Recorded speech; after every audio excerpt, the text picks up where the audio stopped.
నియోజకవర్గాల పెంపు అనేది అనివార్యం. ఒకటి, విస్తృతంగా పెరుగుతున్న దేశ జనాభా. ప్రజాప్రాతినిధ్యంలో ప్రజలకు ప్రజాప్రతినిధి అందుబాటులో ఉండాల్సిన అవసరం.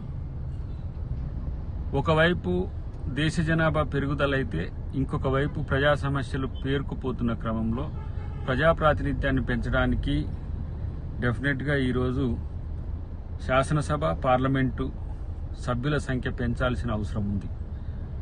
2021లోనే జనాభా లెక్కల సేకరణ జరిగి ఉంటే ఇప్పటికీ నియోజకవర్గాల పెంపు అనేది డీలిమిటేషన్ అనేది 2026కు రావాల్సిన అవసరం ఉండే. జనాభా లెక్కల సేకరణ 2027కు మనం తీసుకోవడం వల్ల 2011 జనాభా లెక్కల్నే తీసుకోవాలనే ఆలోచన చేయడం అనే దాన్ని కూడా వ్యతిరేకించలేం. వీలైతే 2027లో జరగబోతున్న వాటిని త్వరితగతిన పూర్తి చేయగలిగితే డీలిమిటేషన్కు వాటిని కూడా ఆ జనాభా లెక్కల్ని కూడా వినియోగించుకుంటే మంచిది. అయితే ఇక్కడ ఏంటంటే ప్రజాప్రాతినిధ్యంలో మహిళల పాత్ర పెంచాలని కేంద్ర ప్రభుత్వం తీసుకున్న నిర్ణయం ద్వారా 1/3 అంటే 33% రిజర్వేషన్లు ఈరోజు మహిళలకు పోతున్న క్రమంలో కూడా నియోజకవర్గాల పెంపు ఈరోజు 50% పెంచాలనే ఒక ఆలోచన చేస్తున్న క్రమంలో అది ఉపయోగపడే ఒక మార్పుగానే మనం భావించాల్సిన అవసరం ఉంటుంది.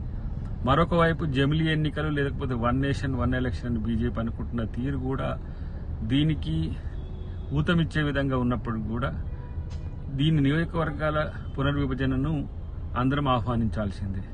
రాజకీయ పక్షాలకు, ముఖ్యంగా కాంగ్రెస్ పార్టీకి అది కలిసి వచ్చే అంశమే అని నేను అనుకుంటున్నాను, కేంద్రంలోని ఇటు రాష్ట్రంలోను. తర్వాత సుదీర్ఘకాలం తర్వాత బాబాసాహెబ్ అంబేద్కర్ 1951 నుంచి 56 వరకు బీసీ బిల్ కోసం, మహిళా బిల్ కోసం పెద్ద ఎత్తున పోరాడిన పరిస్థితి ఉన్నది. కాబట్టి ఈరోజు బీసీ బిల్ పెండింగ్లో ఉన్నప్పటికి కూడా మహిళా బిల్ ఈరోజు వచ్చినప్పుడు డెఫినెట్గా ప్రజాప్రాతినిధ్యం పెరుగుతుంది. అది దేశంలో సమానత్వానికి ఒక సూచిక ఉంటున్న క్రమంలో ప్రతి ఒక్క పార్టీ కూడా ఒక పాజిటివ్ దృక్కోణంతోనే ఉంటుంది. ఈరోజు ఏ రాజకీయ పార్టీ విశ్లేషణలోనైనా ప్రజాప్రతినిధులను ఎంచుకోవడానికి ఎక్కువ మంది ఈరోజు రావడాన్ని కూడా ఏ పార్టీ కూడా వ్యతిరేకించదు. ఎక్కువ మంది ఉన్నారు. ఇప్పుడు దాదాపు తెలంగాణలో 119 ఉన్నాయి, దాదాపు 180 సీట్ల వరకు వస్తాయి. సో రాజకీయ పక్షాలకు వెసులుబాటు ఉంటుంది.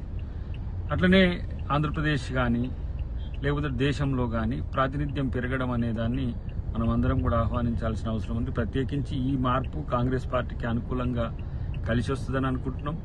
ముఖ్యంగా తెలంగాణలో మాకు మరింత కలిసి వచ్చే అవకాశం ఉందని చెప్పి మేము భావిస్తున్నాం.